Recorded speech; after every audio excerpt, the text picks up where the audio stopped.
Саламатсыздарбы, урматтуу биздин каналдын көрүүчүлөрү. Биз Наномат компаниясынын укуктук таанып билүү каналында кылмыш жаза укугу боюнча тест курсту улантабыз. Бүгүнкү темабыз, бүгүнкү баяныбыз эмне кылмыш болуп эсептелинбейт. Ушул жөнүндө болмокчу. Биринчи бул маселени айтканда биринчиден болуп кылмыш жаза кодексинде көрсөтүлгөн атайын беренелер бар жана атайын 3-бөлүм бар. Ал жерде эмнелер кылмыш болуп саналбайт, ушунун бардыгын так даана көрсөткөн. Демек, биз ушул жөнүндө сөз кылабыз. Ошолордун биринчиси болуп бул коргонуу зарылдыгы. Зарыл коргонуу. Кыргыз Республикасынын Конституциясында ар бир адам мыйзам көрсөтүлгөн жолдор менен өзүнү коргоого укугу бар. Ал укук демек кандай мыйзам жол берсе, ошол жолдорду колдонуу менен адам өзүн өзү коргоого, мүлкүнү коргоого, турак жайын коргоого укугу бар дегенди түшүндүрөт. Анын ичинде соттук коргоо дагы бар, анын ичинде өзүн өзү коргоо да бар. Демек, мыйзам жол берген жол менен өзүнү коргоого укугу бар дегенди түшүндүрөт. Ушул Конституцияда көрсөтүлгөн ушул нормага таянып, кылмыш жаза кодексинде түздөн-түз зарыл коргонууну киргизген. Зарыл коргонуу жөнөкөй тил менен айтканда бул адамдын кол салуудан, кылмыштуу кол салуудан өзүнү, мүлкүнү, турак жайыны же жакын адамыны коргоо дегенди түшүндүрөт. Жөнөкөй тил менен алганда. Демек, мыйзам өкүл жок болгон мезгилде дагы, бийлик өкүлү жок болгон мезгилде дагы жеке адам өзүн өзү коргоого мыйзам жол берет. Бирок ошонун чектери бар. Эгерде ал чектерди сактай албаган болсок, анда биз жоопкерчиликке тартылбайт адам. Сактай албай калса, анда чегинен ашты деп кылмыш жоопкерчилигине тартылат. Эч бир адам кепил бере албайт, кепилдик бере албайт. Анткени бул турмуш. Жөнөкөй эле айтканда, көчөдө болбосун, башка жерде болбосун, бейбаш адам болсун, же башка бир өз кызыкчылыгын ойлогон адам болсун, сиздин өзүңүзгө, жакын тууганыңызга, же турак жайыңызга, же менчигиңизге кол салышы мүмкүн. Кол салбайт деп кимибиз айта алабыз? Эч ким жок. Ошондуктан мындай кол салууну, кылмыштуу кол салууну кайсы жерден болсо да күтсөк болот. Күндүзү, түндөсү, айылда болбосун, шаарда болбосун, жолдо болбосун. Демек, эч кимге кепил жок, андай болбойт деп. Муну билишибиз өтө зарыл. Кантип коргонушубуз керек? Кандай жасашыбыз керек?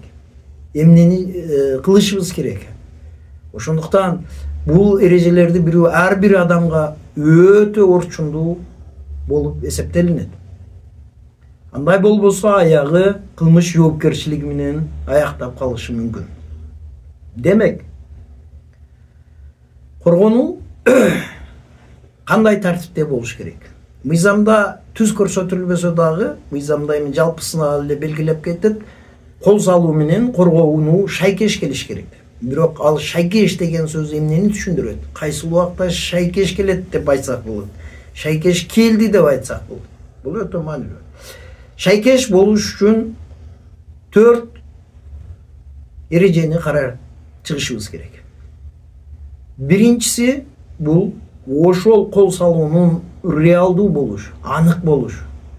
Мисалы жөнөкөй алганда бычакты көтөрүп алып сизге чуркап атса, куралын көтөрүп алып чуркап атса, түндө кирип коробуңузга кирип атса, же үйүңүзгө кирип атса, бул анык болуп эсептелинет. Буну реалдуу деп айтабыз. Демек бул кол салуу башталды деген сөз. Реалдуу деген сөз. Демек мындай учурларда кол салуунун реалдуулугу ушул жерде болот. Сизге коргонууга уже укук пайда болду дегенди түшүндүрөт. Эмне үчүн реалдуу дегенден маани берүү чоң зарыл. Анткени кээ бирде жөн эле мен сени өлтүрүп салам, же мен сени мындай кылып салам деп айтып аткан сөз коркунучтун кол салуунун башталгандыгын түшүндүрбөйт.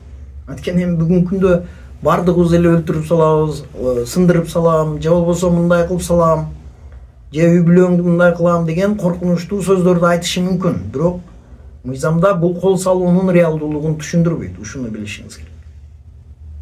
Демек, кол салуу реалдуу, анык болушу керек дегенди биз аябай жакшы билишибиз керек. Эми бычакты көтөрүп алып кубалап жүрсө, кол салуу жок, реалдуу эмес деп айткан болбойт. Бул реалдуу кол салуу болуп калат. Экинчи, кол салуу мезгилде гана коргонуу керек. Анткени, мисалы көпчүлүк учурда уур токмок алып, андан кийин сиз туруп алып артынан барып, же кетип бара жатканда, башкача айтканда кол салуу уже четке чыкканда, сиз артынан барып, башына чаап, же бычак менен сайып атсаңыз, бул өч алуу болуп калат. Бул кылмыш, өч алуу максатында кылмыш бул эсептелет. Жөнөкөй тил менен айтканыбызда, кол салуу болуп аткан мезгилде бууп атканда, мисалы, реалдуу мисал келтирели, бир адамды бир адам бууп өлтүрөмүн деп жатат. Демек кол салуу уланып жатат, болуп жатат кол салуу. Демек ушундай мезгилде коргонуу укугуну сиз колдонушуңуз керек. Демек ошол кол салуу мезгилде болуп атканда гана коргонуу болот деген экинчи эреже. Үчүнчү негизги белгилеринин бири, коргонуунун чектери, бул ошол кол салуу коркунуч деңгээли менен коргонуунун деңгээлинин дал келиши. Ал эмнени түшүндүрөт? Демек, кол салып атканда канча адам кол салып атат, ким кол салып атат, кайсыл мезгилде кол салып атат, чоң мааниге. Мисалы, бир жаш бала сизди, кичинекей бала кол салып атса, сиз ал жерде эми ден соолугуңа залал келтирем деп жатат, же өлтүрүп салам деп атат, бирок анын андай мүмкүнчүлүгү жок турат. Бирок ошол эле мезгилде куралы менен дагы болушу мүмкүн да. Ошол эле мезгилде түндө байкабай караңгы жерде дагы болушу мүмкүн. Демек ошондуктан ал кайсы жерде эмне менен куралданган, канча адам экендигини эске алуу жана ошого жараша коргонуу бул ошол дал келиши. Мисалы мыйзамда көпчүлүк учурда 3 адам же 4 адам кол салышы мүмкүн. Тоноо максатында, каракчылык максатында. Демек мындай мезгилде сиз жалгыз болсоңуз, сиздин коргонуу укугуңуз чоңойот. Анткени чоңойот деген эмнени түшүндүрөт? Демек сиз 4 адам кол салып аткандыгына байланыштуу сиздин кандайдыр бир курал колдонууңуз мыйзам ченемдүү болот. Себеби алар адамдардын саны маанилүү болуп калат. Демек кол салуу менен коргонуунун дал келиши, коркунучтарынын дал келиши. Демек коркунуч жогорураакпы? Демек ошончолук коргонуу дагы ошонун даражасына болуш керек. Эгерде андай болбой калса, анда бул коргонуу чектеринен аша чабуу болуп калат. Анткени мисалга кээ бирде эми бир боюнда бар аял бар дейли. Ошол сизге асылып чапкылап атат. Эми качып кетсеңиз да болмок да. Кол салды деп эле аны кайрадан мына мен коргондум деп атсаңыз. Качып кетсеңиз жетмек эмес. Башкача айтканда мыйзам ушундай мамилени дал келүү маселесин убакытка, адамдардын санына, куралданышына жараша белгилейт. Төртүнчү эң негизги эрежелеринин бири коргонуунун бул ошол сиз колдонгон чара, коргонуучу чара эң акыркысы болуп эсептелиниш керек. Себеби, урматтуу көрүүчү, биз эми кинолорду көп көрөбүз. Ал эми кинолордо коргонуп атып, өлтүрүп атат, башка кылып атат. Ал кино. Турмушта башкача болот. Кантип башкача болот? Бул 4-чү эреженин мааниси өтө чоң. Себеп сизде эки адам тоноого аракет кылып атат. А сиз экөөсүн эки жака жыга чапсаңыз, эртеси алар арзанып жатышат. Анда сиз барып, алар айтып атат, түндө ушул бизди урду деп, токмоктоду деп айтып атат. Эми сиз далилдеңиз коргонгонуңузду. Кантип далилдейсиз? Ал жерде экөөсү арыз жазып атат, экөөсү тактап атат, тастыктап атат. А сизде эмне далилиңиз бар? Көгөргөн жери бар, экспертизадан өтүп алган. А сизде эч нерсе жок. Бирок коргонуудагы сиздин далилиңиз каякта? Коргондум деп айтып атасыз. Да, алар бир бейбаштар. Бейбаштык жасап атат. Бирок сиз мыйзамдуу укугуңузду коргоп атасыз. Бирок далилине келгенде оор болот. Эмне үчүн айтып атам? Ошондуктан коргонууда сиз колдонгон чара акыркысыны экендигин далилдөө өтө кыйын. Анткени мисалыга эми жөнөкөй тил менен айтканда качып кеткен жакшы да, качып кеткен жакшы. Себеби сиз коргонгонуңузду далилдеш өтө кыйын. Биздеги көпчүлүк мыйзамдар бул коргонуучунун эмес, кол салуучу тарапта көбүрөөк болуп калат. Анткени далилдөө маселеси келгенде ушундай болот. Доочу жыгат дегендей да. Ошондуктан бул маселеге көңүл бурарда коргонуп аткан мезгилде чындап ошол чараны колдонот, бычакты колдоносузбу, же болбосо башка бир каражатты колдоносузбу, ошол сиздин акыркы каражатыңыз же акыркы амалыңыз болушу керек. Эгерде андай болбой калса, анда аша чабуу болуп калат. Мисалыга 4 адам сизге кол салып аткан болсо, бычак колдонгон болсоңуз, айлаңыз жок. Сиз 4-өңүзгө алыңыз жетпейт. Демек, курал колдонуу, каражат колдонуу сиздики мыйзам ченемдүү болуп калат. А эгерде ошондой эле жаш бала сизге асылып жатса, сиз бычак колдонуп алсаңыз, ал аша чабуу болуп калат. Демек, чегине билүү.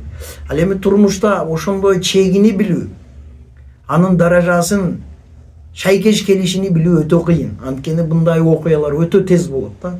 Кол салуу дагы тез болот, жооп беришиңиз да тез болот. Себеби сиз ошонун баардыгына туюп билип, сезе билбей каласыз.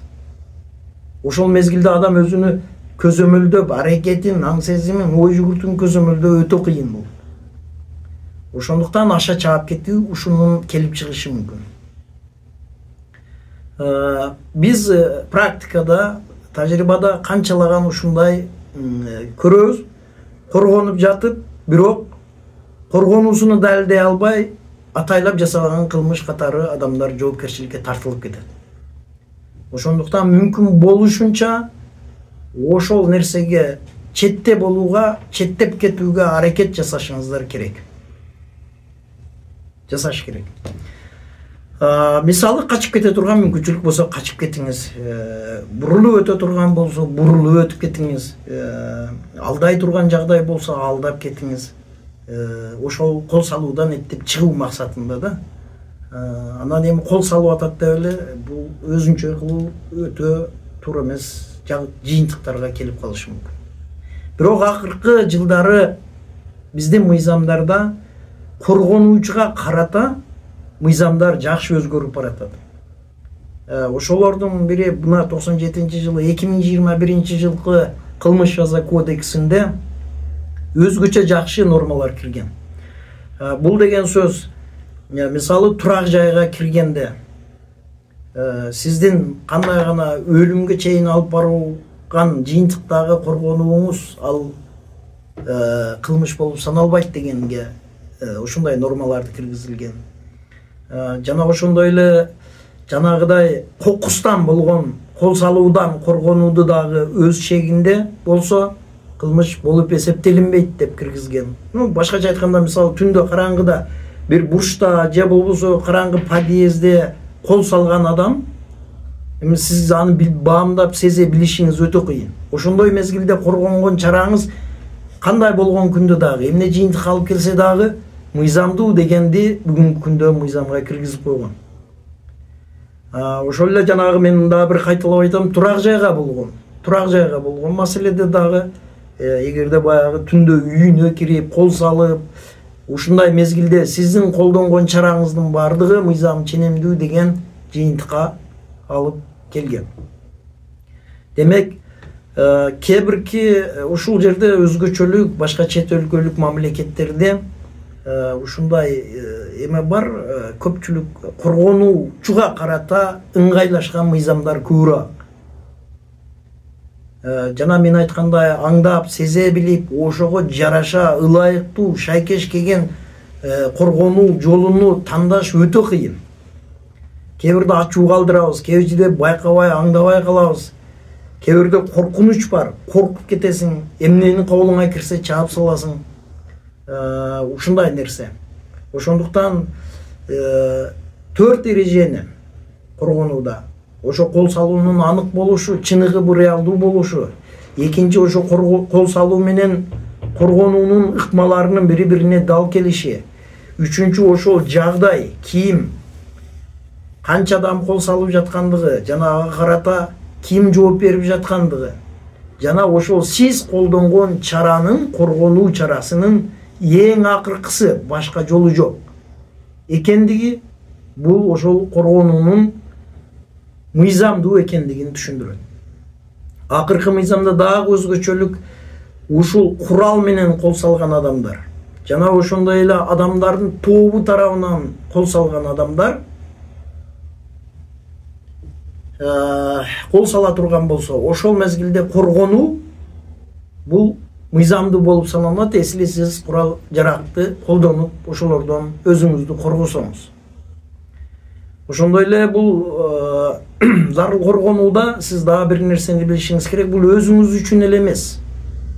Бул сиздин жакыныңызды, мисалы, өз үй бүлө мүчөлөрүңүздү коргош үчүн дагы ушундай чаралар. Демек, зарыл коргонууда сиз өзүңүздү, же өзүңүздүн жакыныңызды, же мамлекеттин, же коомдун кызыкчылыгы үчүн кол салуучуга зыян келтирүү менен ошол кылмыштын болтурбай каласыз, бирок кылмышкерге кол салган адамдарга залал келтиресиз. Демек, кылмыш жасалат, залал келип чыгат, бирок ал кылмыш эмес болуп салынат, себеби сиз өзүңүздүн, башка бирөөнүн, мамлекеттин, коомдун кызыкчылыгын коргоо максатында жасаган аракетиңиз үчүн. Демек, бардыгыбыз ушул коргонуу зарылдыгынын чектерин, качан убакта кайсы эмнени колдонуунун бардык эрежелерин билишибиз керек. Мисалга, бардыгыбыз деле бүгүнкү күндө куралдар бар. Травматикалык бар, атылбаган куралдар бар, башкалар бар. Ошонун кантип колдонуунун дагы эрежелерин өтө жакшы билишибиз керек. Себеби, мисалы, биздин Кыргыз Республикасынын курал жөнүндөгү мыйзамында ушул колдонуп аткан адам милдеттүү түрдө эскертүү ок чыгаруу менен анан кийин колдонот деп койгон да. Демек, сиз колдоноордун алдыда ошону эскертүүчүнүн берип туруп колдонбосоңуз, анда сиз аша чапкан болосуз. Демек, мыйзам милдеттендирип атат. Демек, ар бир нерсени колдонгондо, ар бир нерсени эме кылганда биз түздөн түз колдонгон чарабыз, каражатыбыз өтө чоң мааниге ээ болот. Сиз өзүңүздүн укугуңузду коргоп жатып, же тууганыңыздын, же балаңыздын, же үй бүлөңүздүн, же менчикти коргоп жатып, кылмышкер болуп калышыңыз мүмкүн, эгерде сиз бул эрежелерди сактабасаңыз. Демек, ар бирибиз зарыл коргонуунун эрежелерин, шарттарын айрыкча бүгүнкү күндө өтө жакшы билишибиз керек.